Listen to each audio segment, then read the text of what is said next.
Police వాళ్ళు అర్జున్ ప్రసాద్ వాళ్ళ ఇంటికి వస్తారు. అప్పుడు ఎదురుగా ఉన్న మీరాను చూస్తూ, బెనర్జీ మా ఇన్వెస్టిగేషన్లో టెర్రరిస్టులతో బెనర్జీకి సంబంధం ఉందని మాకు తెలిసింది. మీరు బెనర్జీకి ఏమవుతారు అని అక్కడ ఉన్న మీరా, అదే మన అహల్యని అడుగుతూ ఉంటారు. అప్పుడు బెనర్జీ నాకు షటర్ ఇచ్చాడండి. బెనర్జీ నాకు అన్నయ్య అవుతాడు.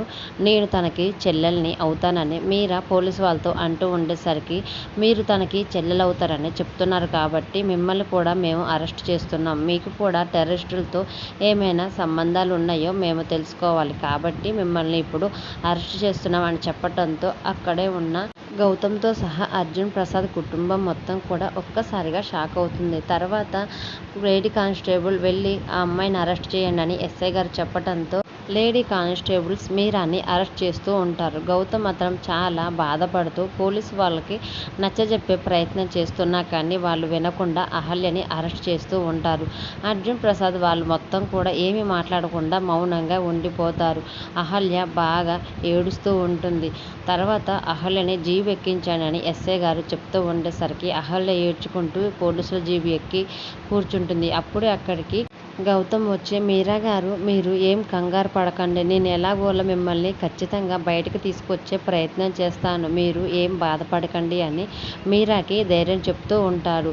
తర్వాత పోలీస్ వాళ్ళు మీరాని అరెస్ట్ చేసి అర్జున్ ప్రసాద్ ఇంటి దగ్గర నుంచి పోలీస్ స్టేషన్కి తీసుకువస్తారు. అప్పుడు ఎస్ఐ గారు స్టేషన్ లోపలికి తీసుకువస్తున్న అహల్యను చూస్తూ టేబుల్ పైన కూర్చొని, ఈ అమ్మాయిని తీసుకువెళ్ళి లాకప్లో వెయ్యండి అని చెప్తూ ఉంటే అహల్య మాత్రం ఏడుస్తూ, నాకు ఏమీ తెలియదండి. నాకు ఎలాంటి టెర్రరిస్టులతోటి సంబంధాలు లేవు. బెనర్జీ నాకు ఒక షెల్టర్ ఇచ్చిన అన్నయ్యలాగా మాత్రమే తెలుసండి అని, నేను అమాయకురాలనండి. నాకు ఏమీ తెలియదని మీరా ఏడుస్తూ ఎస్ఐ గారితో చెప్తూ ఉంటే అప్పుడు ఎస్ఐ గారు మాత్రం, మా ఇన్వెస్టిగేషన్లో మేము మొత్తం ఎంక్వైరీ చేస్తాం.